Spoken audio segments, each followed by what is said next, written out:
Tem gente atrás de nós!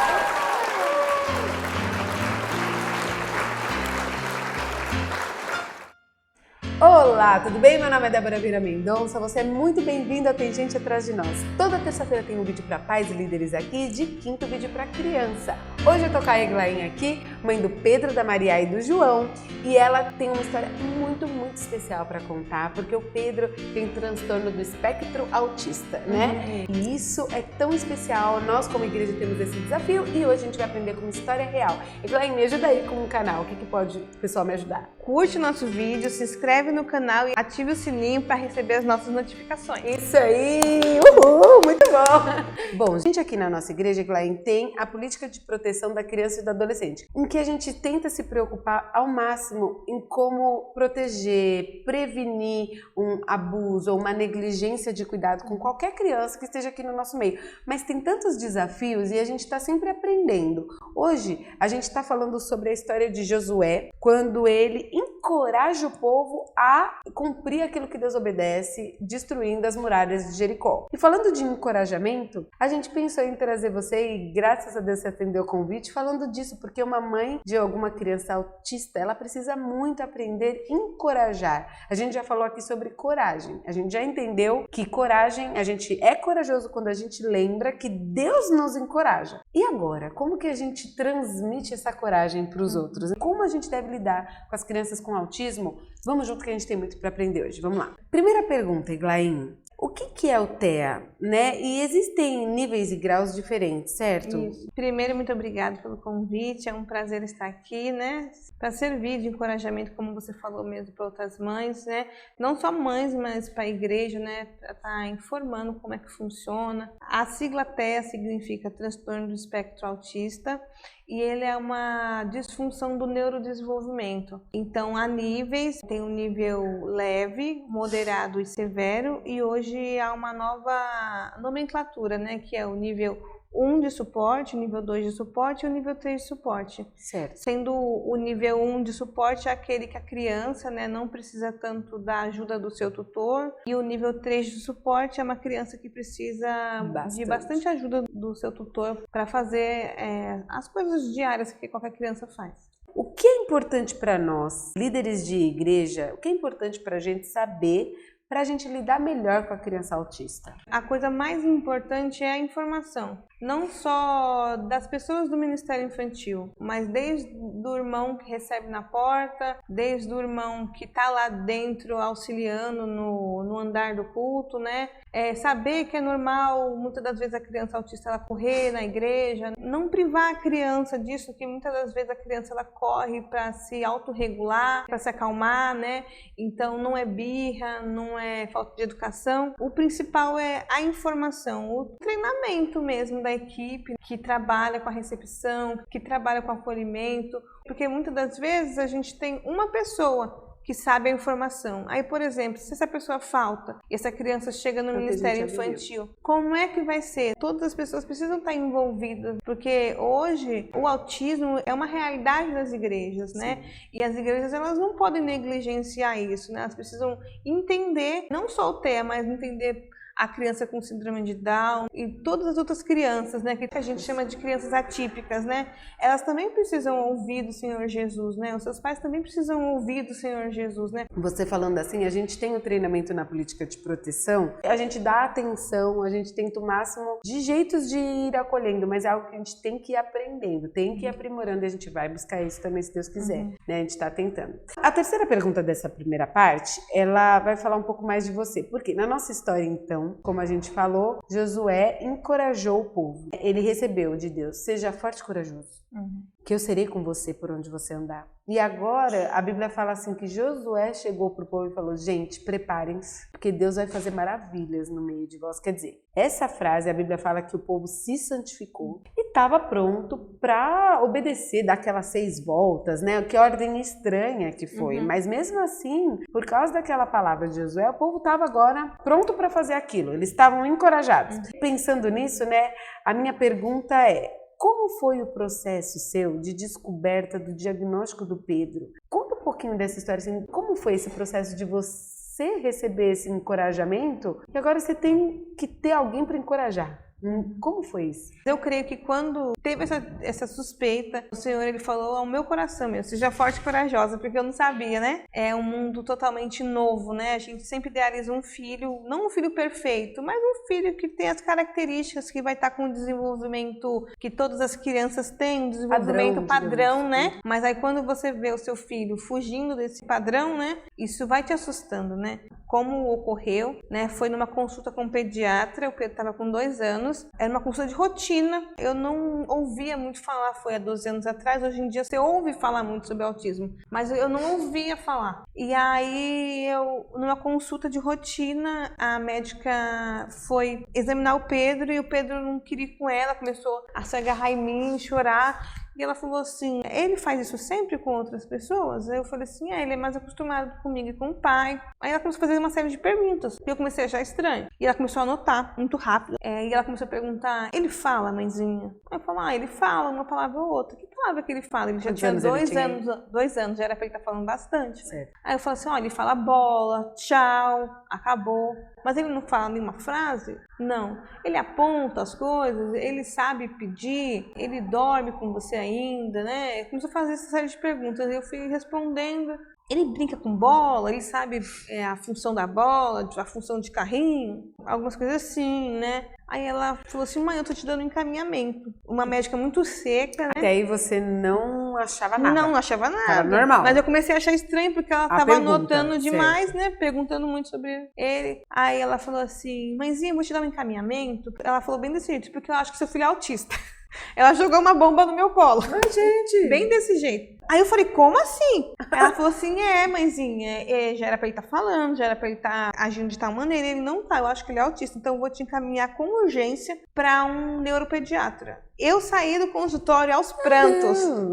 Eu entrei no carro, meu esposo não sabia, assim, falou, o que tá acontecendo? Ele tava com você ou você tava sozinho? Ele tava lá fora esperando, né, no estacionamento. O que tá acontecendo? Eu falei, a médica falou que o Pedro é autista. Meu esposo, ele é formado em música, ele deu muito tempo aula em educação infantil. Ele falou, não, Pedro não é autista, eu já convivi com crianças autistas. Não, Pedro só tá demorando um pouquinho mais pra falar, essa médica tá doida. Aí eu falei, olha, se surgiu a hipótese dele ser autista, a gente vai até o final. E foi isso que a gente fez. Demorou um mês, a neuro chamou o Pedro e fomos numa consulta. Eu contei pra ela, ela falou assim, mãezinha, essa médica não poderia ter falado assim com você. Eu não posso olhar pra uma criança e falar que ela é autista. Pra mim fechar o diagnóstico, tem que ter uma série de profissionais envolvidos. Tem que ter neuro, psicólogo, psicopedagogo, fonoaudiólogo, terapeuta ocupacional e precisa de relatório para a escola. O que eu observo no Pedro é que ele tem um atraso na fala. E a gente vai começar a trabalhar com isso. E aí foi o que foi feito. O Pedro começou com a fonoaudióloga. E nós nos mudamos, né? Essa vida de missionário se muda muito. Isso acabou dificultando um pouco o fechamento de diagnóstico, porque a gente sempre tinha que mudar de médico. Enfim, o Pedro foi crescendo, né? E foi tendo sempre acompanhamento com a psicóloga, com a fonoaudióloga, com o neuro. E aí eu coloquei o Pedro na escola, porque era muito importante que o Pedro tivesse contato com outras crianças. Nós nos mudamos para Santos, e em Santos nós tínhamos uma igreja que fez uma diferença muito grande. Na verdade, não foi a igreja, foi o Ministério Infantil da igreja, que o Pedro ele não ficava com ninguém. Então as tias do Ministério Infantil, elas tinham uma paciência muito grande. Então o Pedro começou a ficar no Ministério Infantil e eu comecei a pegar culto, que era uma coisa que eu não pegava de jeito nenhum. E aí o Pedro foi para a escolinha, mas não falava, foi se desenvolvendo. E aí, com 3 anos, o Pedro voltou a passar na neuro. E aí a neuro descartou o autismo. Falou, não, seu filho não tem autismo, não, isso é coisa da moda, agora tá na moda, tudo é autismo. Não, seu filho ele só tá com atraso na fala, vai continuar com a fome. E aí a gente regrediu. Só que lá em Santos, a prefeitura é muito boa, porque tem um centro integrado. Então, por mais que ela tinha descartado o autismo, o Pedro continuou fazendo terapia nesse centro. E aí, quando nós nos mudamos para Presidente Prudente, né, no interior de São Paulo, a professora dele me chamou, ele não falava, ele tinha 5 anos, ele não falava, mas ele já escrevia. Ele não tinha nenhum erro de ortografia. Quantos anos? 5 anos. Já pensou? Algumas frases ele falava, mas ele falava sem a ordem da frase. Por exemplo, o vovô viu a uva, ele falava viu, uva, vovô, ele não conseguia arrumar a frase, né, colocar a frase direitinho. E aí um professor dele me chamou e falou assim, mãezinha, eu percebo que o Pedro ele fica muito desligado na sala de aula. Aí eu contei pra ela a história dele, mas não foi fechado o diagnóstico? Não, foi descartado. O Pedro ele não tem o autismo, né? Ela falou assim, mas vamos examinar de novo? E aí nós fomos novamente com a neuro. A mesma? Não, outra? já era uma outra neuro. Aí ela chegou, né, conversou com o Pedro. Aí ela falou assim, mãezinha, realmente eu vejo alguns traços de autismo no Pedro, só que eu não posso fechar o diagnóstico dele. Ele vai ter que fazer algumas sessões com vários terapeutas, né, vários especialistas pra gente fechar o diagnóstico. Isso ele tinha 5. Não, ele já tinha uns 6, 7 anos, né. Só que aí, antes disso, né, tudo com o SUS demora muito, né? E era época de pandemia ainda. Nossa, sim. E aí não chamavam o Pedro, não chamavam. Eu coloquei diante de Deus. Senhor, o Pedro precisa fechar esse diagnóstico, porque o Pedro já estava começando a sofrer na escola por causa do atraso. Ele sempre foi muito inteligente, ele sempre teve ótimas notas, sempre foi o melhor aluno. Só que conforme ele foi crescendo e a escola vai pedindo mais do aluno, ele foi começando a ficar para trás. E na segunda série aconteceu algo muito interessante. Ele teve uma professora que tirava o intervalo dele. Ele não conseguia, por exemplo, terminar a lição, então ela não deixava ele participar da educação física, não deixava ele participar do recreio, ele sentava... Ele não tinha diagnóstico. E aí quando eu ia conversar com ela falava assim, não, Pedro, mãezinha, Pedro, ó, não tem nada, isso é preguiça, porque quando ele quer, ele faz. E aí foi fundamental essa parte da minha vida, porque eu falei assim, não, agora eu preciso correr atrás de um diagnóstico do Pedro. Se ele tem, eu via que tinha, e toda mãe sente que tem alguma coisinha diferente. Eu falei, não, eu preciso desse diagnóstico. E aí eu falei pro Pedro, quantas lições que a professora passou? Aí ele falava assim, 5. Quantos você conseguiu fazer? 3. Eu falei, então a gente vai comemorar o que você conseguiu fazer. Mamãe não vai ficar brava quando você não conseguir fazer a lição. Então a gente começou a comemorar. E aí eu colocando diante de Deus, orando. E aí a diretora da escola trocou de diretor. E quando eu fui conhecer a diretora, era uma amiga minha. E eu contando pra ela, ela falou assim, Eglaine, fique em paz, a gente vai fazer isso particular e eu vou custear todo o tratamento do Pedro pra gente fechar o diagnóstico dele. Uau! E ela custeou, o Pedro passou com o melhor neuropediatra do país, que é o doutor, né, o senhor Deus já recolheu ele ano passado, que é o doutor Clay Brits. E aí eu lembro que a gente foi até Londrina, onde era o consultório do doutor. E aí quando eu entrei lá, o Dr. Clay conversou um pouquinho com o Pedro, né? E ele falou, mãezinha, olha, realmente o Pedro tem o autismo. Ele não é só autista, ele também tem déficit de atenção. A grande maioria pode vir com uma comorbidade, que é o TOD, às vezes a bipolaridade, o TDAH, que é a hiperatividade. E aí ele fechou o diagnóstico do Pedro muito rápido, né? É claro que tinha todos os relatórios, né, de todos os especialistas, né? A gente fechou o diagnóstico do Pedro. E aí foi quando eu sempre brinco que quando a gente fecha o diagnóstico, a gente tem o poder do laudo, né? A gente chega com um laudo, é muito diferente você falar, eu acho que meu filho tem autismo. Outra coisa é você chegar com um laudo, olha, ele tem, porque a escola ela precisa ter uma política de inclusão, né? Eu vejo muito cuidado do Senhor, porque por mais que eu não tivesse o diagnóstico fechado, que foi fechado quando ele tinha 8 anos, 8 para 9 anos, depois que eu fechei o diagnóstico, é engraçado que eu fui ver, né, tudo que eu tinha feito é que os pais precisam fazer. E eu tinha feito isso sem nenhuma instrução de profissionais, eu tinha feito isso por minha conta. E o Senhor, o Espírito Santo instruindo, assim, então foi um diferencial mesmo, assim. Por muitos anos eu sentia muita raiva daquela médica que me atendeu. Que eu achei que ela foi muito desumana, que ela foi muito seca, assim, que ela não teve nenhuma empatia pela minha pessoa. Mas com o tempo, eu senti o Espírito Santo de Deus falando que era necessário, né, naquele momento. E com o tempo, eu dei glória a Deus. Eu falei, Senhor, muito obrigada por aquela médica que, por mais que ela foi seca, ela enxergou alguma coisa que outro profissional não poderia ter, não tinha enxergado até então. Nisso tudo, então, voltando à pergunta, porque todo esse contexto era importante para responder isso. Como era esse processo de, eu quero encorajar o meu filho, apesar das dificuldades, ele é diferente. Você, antes da gente conversar aqui, na câmera, você estava falando do quanto você se deu, né? Tipo, uma época que você percebeu que você nem era muito, tipo, a Eglaine, você era a mãe do Pedro. Isso. Tipo, que você viveu para ele. Como que é esse processo de encorajar uma criança que é atípica? Foi que nem eu falei pra você, eu sempre convivi durante 8 anos com a sombra do autismo. Então, no dia, né, que eu estava na sala da psicóloga, né, com os outros profissionais e eles falaram realmente, olha, o Pedro tem um transtorno, o Pedro é autista, eu não tive medo, porque eu pude percorrer esse caminho ao longo de 8 anos. Na primeira vez que a médica, quando o Pedro tinha 2 anos, falou pra mim que o Pedro tinha autismo, eu tive muito medo. Por quê? Porque era um mundo que eu não conhecia. Então eu falava lá assim, atrás, isso. Né? Aí eu foi. falava, como é que meu filho ele não vai falar? Porque a médica, eu ouvi isso de alguns profissionais. O Pedro não vai falar, o Pedro não vai ter amigos, E o ele Pedro não falava. sempre não falava. Isso que E o é, Pedro... se você vê o Pedro, você vai ver a história do Pedro, gente, que ele vai contar. Tipo, ele fala normal, assim, aqui na igreja convive com as outras crianças, assim, tem hora que a gente nem percebe muito que ele é autista, né?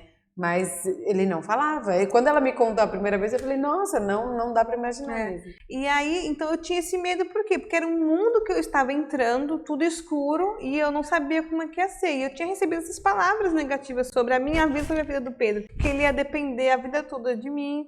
Então eu falava, meu Deus, como é que vai ser quando eu morrer? Então eu tinha esse medo. Conforme o Pedro foi crescendo e foi se desenvolvendo no tempo dele, eu fui vendo que um laudo não definia o Pedro, que aquelas palavras não definiam o Pedro. Quando ele tinha 2 anos, eu tive esse medo. A partir do momento que eu fui tendo informações, que eu fui colocando o meu medo diante de Deus, colocando as minhas expectativas diante de Deus, porque foi que nem eu falei pra você, né? Teve um período na minha vida, quando eu soube que o Pedro poderia ser autista, eu queria consumir o máximo de informações sobre o autismo. Então eu vivia o autismo. Então eu parei de cuidar do meu casamento, eu não tinha nenhum cuidado comigo, eu vivia para as terapias do Pedro, e eu fui me afundando mesmo. Fui esquecendo a minha vida espiritual, porque eu não conseguia pegar culto, né? E eu tinha muita expectativa que eu tinha que fazer muito pelo Pedro, porque ia ser na minha força que ele ia conseguir se desenvolver, eu tinha que ter os melhores especialistas para tratar, tinha que levar em tal clínica. E isso me frustrava porque eu não tinha condição para isso. Mas a partir do momento que eu fui colocando isso diante de Deus e sabendo que o Senhor Deus tinha me dado Pedro com o autismo, né, porque ele tinha um propósito, eu fui colocando isso, as minhas expectativas diante do Senhor, tudo foi mudando. E eu fui começando a me enxergar, a me curar, porque eu lembro que teve uma psicóloga cristã que me atendeu, que se tornou uma amiga, que ela falou assim, o Pedro tá ótimo, quem não tá ótimo é você. O Pedro tá perfeito, quem não tá... você tá cheio de problema, com você mesmo, né? E eu não queria deixar ele sozinho, eu tinha muito medo de acontecer alguma coisa muito ruim com ele. E aí eu lembro que uma amiga minha me falou assim, Eglaine, onde os nossos olhos não estão, os olhos do Senhor estão. Onde as nossas mãos não alcançam, as mãos do Senhor alcançam. Então, deixa o Pedro ir, deixa o Pedro ir pra escola, deixa o Pedro... É o Senhor que cuida do Pedro. No começo eu tive muito medo, mas a partir do momento que eu entreguei esse medo ao Senhor, que eu consegui enxergar isso, o Senhor só foi me mostrando o lado bom do Pedro, a capacidade que ele tinha, né? Então, quando fechou o diagnóstico, eu não tinha mais medo nenhum. Eu sabia que... Mas é lindo isso, que a sua força sempre veio do Senhor, né? E a coragem para encorajar o Pedro, isso, né? E eu sempre falava para ele, até hoje eu falo nas dificuldades que ele tem, eu falo, filho, você consegue, você pode, se o Senhor te permitiu vir assim, porque você tem um propósito. O Senhor, Deus, ele vai te usar com esse propósito, né? Então, a gente sempre comemorou muito as pequenas conquistas dele, né? Eu sempre coloquei que ele sempre podia. Você pode ser o melhor aluno, se você tem condição de amarrar seu sapato, você tem condição de comer sozinho. Eu nunca vitimizei o Pedro. Ai, coitadinho, né? Eu me vi forte no Senhor, né? Não foi a minha força, foi a força do Senhor. E ele encara os desafios. Isso é muito legal. Ele vai mesmo com todo mundo. Você tá aprendendo, né, gente? Não sei como é a sua história, mas assim, é muito legal a gente ver uma história real e de como a pessoa foi esperando no Senhor. Então, que isso possa ser uma bênção para você. Então, a minha outra pergunta é: imagino que nem sempre é fácil encorajar. Sim. Em especial, quando a gente não vê o resultado esperado na criança. Isso para uma criança que tem um desempenho padrão. Quando uma criança, você vê que, assim, às vezes ela tem uma limitação no desenvolvimento, eu queria que a gente compartilhasse, assim, quando não vem o dia bom, sabe? Você tem alguma história, assim, que você lembra que, tipo, poxa, não deu certo? E como você reagiu nessas horas? Nós moramos por muitos anos em Presidente Prudente, que foi fundamental para o desenvolvimento do Pedro. A criança autista, ela precisa de uma rotina muito forte, e isso foi diferencial para o Pedro. Então o Pedro, durante muitos anos nós moramos na mesma casa, então o Pedro amava a casa que nós morávamos, ele estudou na mesma escola, durante 3 anos Deus foi bondoso com ele, com a mesma professora ele pegou, durante 3 anos a mesma professora, a mesma turma, ele já estava indo para a escola sozinho e voltando, tá bom que era na mesma rua que a gente morava da escola, Glória a Deus, mas já era um grande avanço para ele. E aí nós recebemos a notícia que nós seríamos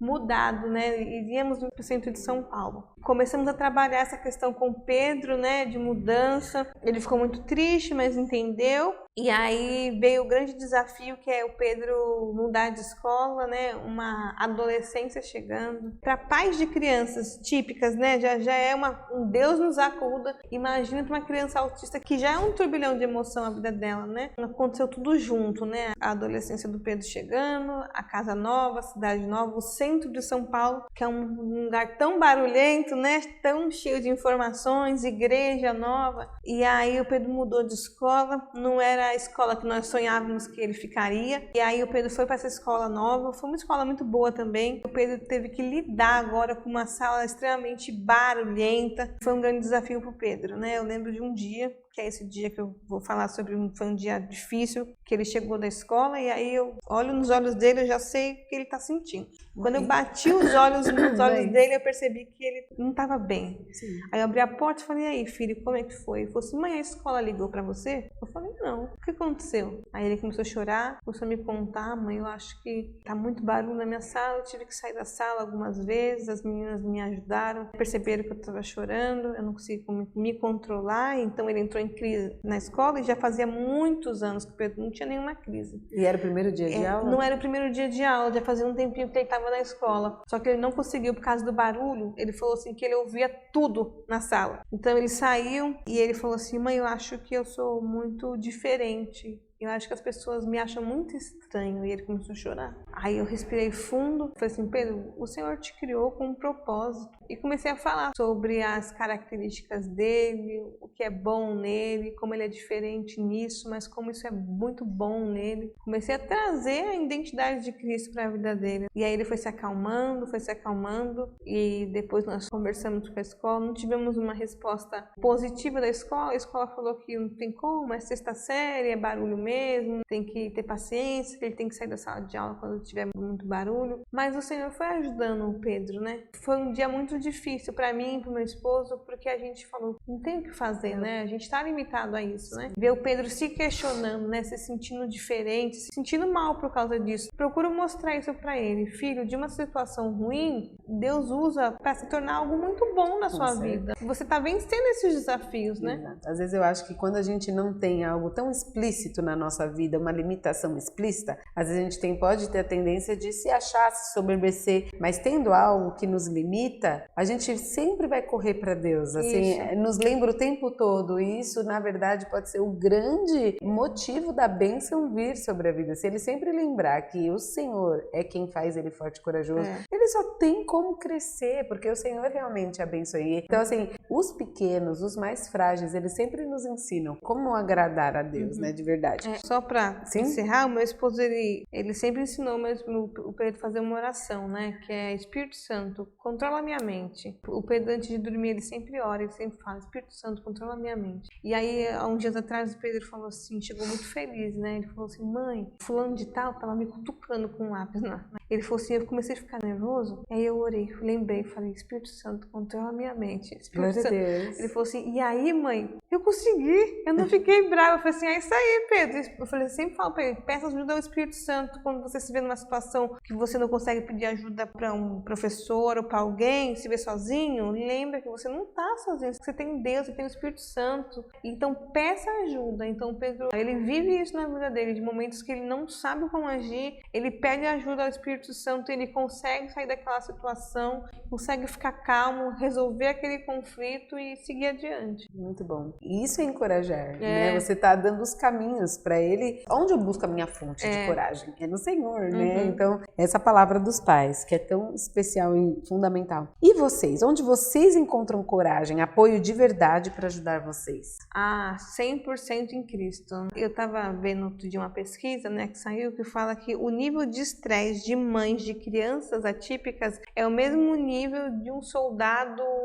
na frente da guerra. porque você, na maioria das vezes, você fica sozinha. Tem muitas mães que os casamentos acabam, elas são mães solos, as amizades se afastam, né? Porque às vezes tem uma criança que é difícil o convívio dela com outras crianças ou com adultos, e vem o inimigo, ele joga setas na nossa mente. Olha, aí ó, não vai conseguir, vão fazer bullying com ele na escola, ele não vai conseguir pedir ajuda, né? Diversas vezes eu consegui identificar isso como sendo ataques do inimigo na minha mente. Eu falava, peraí, não é assim não. O Pedro, ele não é definido por um laudo. O Senhor Deus já fez tantas coisas na vida dele, não é agora que ele vai padecer, né? E eu me colocava diante do Senhor, me coloco diante do Senhor, eu oro e falo, Senhor, cuida do Pedro como você tem cuidado de mim, né?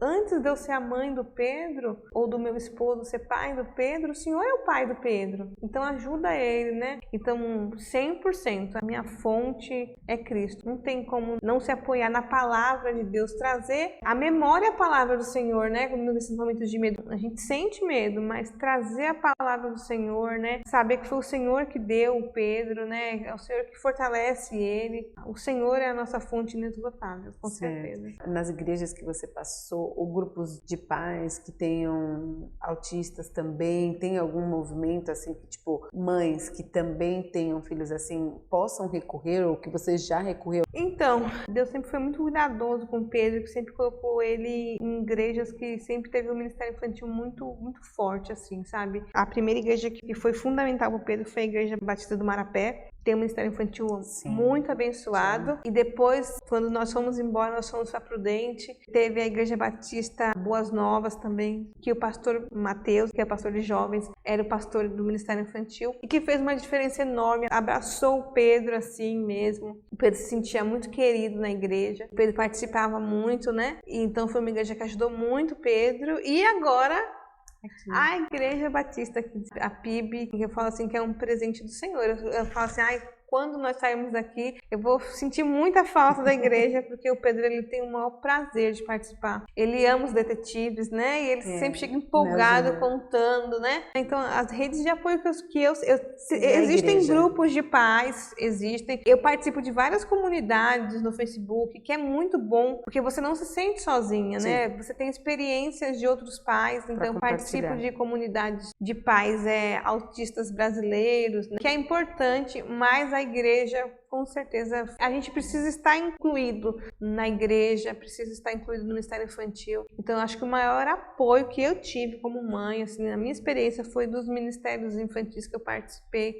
Assim, sempre fui muito bem abraçada e elas sempre me ajudaram muito. E foi 50% do desenvolvimento do Pedro foi dentro da igreja. Então, assim, mães, não deixem de trazer os seus filhos porque ele tem uma limitação. Porque vai incomodar, porque vai ficar correndo na igreja, porque vai ter gente que vai olhar. Não se importa, mãezinha, traga o seu filho. Ele vai estar lá correndo, ele vai estar lá, às vezes, rabiscando, mas ele está ouvindo a palavra do Senhor. Isso é uma semente do coração dele. E vai ter uma hora em casa que ele vai soltar, às vezes, alguma coisa, sabe? Do que ele ouviu. Então, traga ele. Se os líderes estão ali, se é uma igreja séria que está buscando, eles estão chamados para isso. Eles querem isso. Deus mesmo coloca no coração do líder esse chamado de alcançar aquele coração. Então, é um privilégio servir. A gente não está sendo incomodado. Esse fim de semana, eu fiquei com um dos nossos, nós temos hoje 5 autistas na PIB, e é um aprendizado. Você estava falando da importância da rotina, e eu já lembrei da minha mãe falando do quanto a rotina era importante. Assim, ela sempre contou, ela sempre foi professora de criança também, e ela falava, e eu falei, gente, é isso, sabe? A gente tem que investir mais nas rotinas dos nossos. E aí eu tô pensando em um específico que domingo ficou demandando muito minha atenção. O que a gente conseguiu para ele foi contar uma história de Jesus enquanto as crianças estavam. Eu estava com ele em separado, contei com um fantoche a história de Jesus, 5 minutinhos, e depois a gente vai brincar com alguma coisa que a criança está entendendo, tem mais interesse. Mas assim, é um processo, a gente também está aprendendo muito, mas assim, não é jamais um incômodo. E a nossa oração é que outras igrejas também se despertem cada vez mais. Pensando na nossa igreja, agora é o pessoal da PIB, e se você é de outra igreja, você também pode aproveitar a resposta. Mas o que você acha bom aqui na PIB em especial? E o que você acha que a gente poderia melhorar? Uma dica assim, né? Tipo, pra gente ir pensando. Às vezes a gente não vai conseguir melhorar agora, mas pra gente já ficar com a antena ligado, é por aqui. Investir no treinamento, sabe? No treinamento, capacitar. Não só as tias, porque que nem você falou, as professoras do ministério, elas têm uma vocação, então elas têm uma grande maioria que são mães, que têm uma paciência, mas tem investir na capacitação de todos, né? De todas as pessoas envolvidas no trabalho da igreja, no serviço da igreja, né? Infelizmente ainda as pessoas não têm informação sobre o autismo. Uma, que a gente não pode esperar uma criança autista ela entrar em crise, a gente tem que evitar ela entrar em crise, porque depois que ela entra, até você conseguir acalmar ela, ela pode se machucar alguém. E já gerou um caos ali, né? Sim. Então, o que eu posso fazer para a criança não ter essa crise? Eu sou suspeita a falar, eu acho que a PIB tem um ministério infantil assim maravilhoso. É uma estrutura, meu Deus do céu. Quem dera as igrejas tivessem essa estrutura que a PIB tem, né? Então eu sou muito grata mesmo, assim. O Pedro ele foi muito acolhido, os tios, né? Você vê que são salas que não tem muitas crianças, né? Naquele monte de crianças. Sim. Não tem os tios que ficam, né? Acho que cada 2 né, fica com uma turminha, né? Então isso é muito... Os pequenos grupos. Isso é muito bom, os pequenos grupos. Eles conseguem olhar o individual de cada criança, a dificuldade de cada criança. Então eu acho que a questão dos grupos é muito legal, assim, eu acho uma coisa que vocês podem investir cada vez mais nisso. Como eu falei, o treinamento mesmo de capacitar e informar, né, olha, tá chegando uma criança, né? Eu acho que é muito legal quando vocês receberem essa criança, mostrar como é que funciona. Legal. Olha, aqui é o banheiro, agora é o horário do do espaço. Isso, acho que a apresentação do espaço é muito legal. Então, olha, essa aqui é a tia que vai ficar com você. Olha, se você tiver dificuldade, você pode procurar essa tia. O nome dela é Débora. Olha, agora é horário de lanche, então você vai sentar, porque a criança autista, ela precisa muito de informações muito direcionadas. A gente brinca assim, de não ficar enchendo linguiça, falar. Não. Olha, você vai sentar ali. Por que você vai sentar ali? Você vai sentar ali que agora você vai comer o bolinho de chocolate, né? Que sempre tem um bolinho de chocolate aqui. E você vai tomar um suco. E ela vai ter sempre essa rotina. Há umas semanas atrás, a gente chegou atrasado para o Ministério Infantil e eu já queria que o Pedro subisse correndo lá para a aula, porque já tinha passado a hora do lanche. E aí o Pedro ficou olhando assim, foi ficando nervoso. Aí eu percebi que era o quê? Porque ele não tinha tomado o lanche. Então, porque quando ele chega, ele toma o lanche e depois eles sobem. Aí a tia falou assim, não, mãezinha, fica tranquila, deixa ele aqui que eu vou tomar o lanche junto com ele e depois eu subo ele. Aí ele ficou bem, sentou lá, aí ele se acalmou. Então, provavelmente foi a tia Lu, que é muito carinhosa. Cuidadosa, né? Ou a tia e mostrar o ambiente, né? Às vezes falta essa questão mesmo assim, né? Deixa eu mostrar, porque isso vai trazer uma tranquilidade para a criança. Ela vai se sentir bem, assim, e como eu falei, investir mesmo no conhecimento. E contar para as crianças sobre a questão do autismo. Falar para as crianças, olha, tem um amiguinho aqui, né? Das dificuldades dessa criança. Porque então, gera acolhimento, não gera estranhamento. Criança, se você ensina, ela sabe acolher. E eles acolhem muito bem. Joia. Muito bom. Gente, vendo isso, se você é mãe de autista, se você tem alguma criança com uma dificuldade diferente, o que você também sugere que as igrejas possam fazer? Se você é da PIB, coloca aqui embaixo também o que a gente pode melhorar. Como você acha que as igrejas podem melhorar no atendimento, no acolhimento, no serviço à família e criança com o aspecto autista? Queremos saber. Coloca aqui embaixo, tá bom? Para a gente terminar então, Eglaine, indica pra gente um livro que te inspirou ou um filme que tenha te inspirado, assim, que a gente possa aprender mais sobre encorajamento autismo, né? Tem um filme que me inspirou muito. Todas as vezes que eu assisto, assim, eu falo, uau. É um filme que tem na Netflix, assim, é um filme bem tranquilo, se chama Como Estrelas na Terra. É um filme, assim, que eu lembro que quando eu assisti esse filme a primeira vez, eu chorei porque eu enxergava todo o processo que o Pedro teve nesse menininho do filme, né? Uma criança que tem dislexia e ela não sabe que ela tem dislexia e ela é taxada como uma criança problemática, uma criança difícil. Se passa na Índia e os pais mandam, não vou dar muito spoiler, mas eles mandam essa criança para um internato. Lá ela começa como se ela ficasse em depressão mesmo, né? Se sentir mal, e ela conhece um professor que fez toda a diferença na vida dela. Esse filme falou muito comigo, porque nós precisamos encorajar nossas crianças, nós precisamos ser luz na vida dessas crianças, né? Então acho que o filme fala sobre isso. E o livro é a Bíblia, pra mim é a Bíblia. Não tem outro livro pra mim. Pra mim é a Bíblia, não tem as histórias da Bíblia que nos encorajam. Começa de Josué, né? E que nos fortalecem, eu acho que não tem livro melhor. Joia, muito bom. Então eu queria terminar. Então como você tá aí em casa, a gente orando, Eglaine. Eu não falei essa parte pra ela, mas eu falei com o meu marido, eu queria orar por você, que se sentiu de algum modo tocado aqui nessa conversa, que Deus possa te dar orientação orientação, que o seu lugar onde você busca refúgio possa realmente aprender a te acolher e que a gente também possa crescer aqui na igreja, né? Então eu queria pedir, Aglaé, para você orar pelas famílias e agradecer também pela sua participação aqui com a gente. Então, Obrigada. Você ora por nós? Oro sim. Pelo pessoal? Vamos orar? Senhor nosso Deus, obrigado, Pai, por esse momento. Te louvo, Pai, por toda a trajetória que eu tive com o Pedro. Amém. Muito obrigada, Pai, porque de alguma forma, Pai, o Senhor nos usar, Pai, para alcançar outras pessoas, Pai. Muitas das vezes no momento de dor, no momento de medo, Pai, o nosso testemunho servia, Deus, para ser bênção na vida das pessoas. Eu te agradeço por isso, eu te agradeço pela tua presença. Ó Deus, eu te agradeço por todos os momentos do Senhor se fazer presente na minha história, na história do Pedro. Muito obrigada, Pai, pela tua fidelidade. Coloco diante de ti, ó Pai, as mães que estão vendo, ó Deus, esse vídeo, ó Pai, assistindo, ó Deus, eu peço que o Senhor venha fortalecê-las nesse momento. Amém. Que o teu Espírito Santo venha fazer companhia para elas, ó Pai, nessa trajetória, como fez e tem feito na minha vida, Pai, que elas não se sintam desamparadas, que elas não se sintam frustradas, Pai, mas que o Senhor venha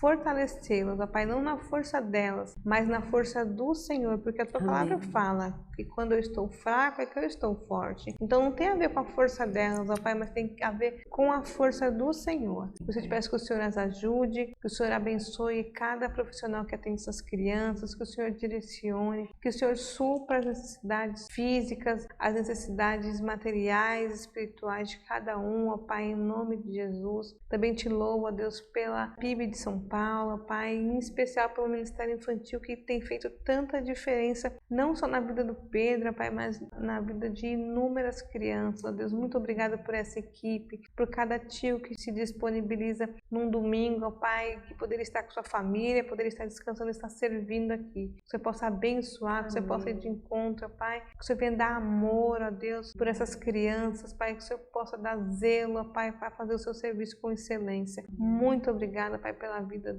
dessas pessoas. Obrigada pela vida da Débora. Obrigada, Pai, pela vida de cada um, do pastor, de todos, ó Pai. Muito obrigada pela sua fidelidade. Muito obrigada, Pai, pelo teu cuidado. Eu te louvo e te agradeço. Amém. Amém, amém. Então é isso, gente. Segue a gente no @tem gente atrás de nós, tá aparecendo aqui em cima. Quinta-feira agora é o vídeo do Pedro, então você não pode perder. E compartilhe esse vídeo com quem você conhece, que sabe que precisa desse tipo de conteúdo. Quer agradecer essas palavras finais, Aglaé? Eu quero agradecer, né, esse espaço e falar para você que é mãe, né, você não está sozinha. Seu filho, ele foi criado pelo Senhor e ele tem um propósito, né? E que o Senhor Deus te abençoe, te fortaleça. É isso. É isso aí, glória a Deus. Então é isso, gente. Estamos encerrando mais um vídeo. Um grande beijo, manda um beijo pra eles, Pedro. Fiquem com Deus, gente. Até Um beijo, mais. até lá.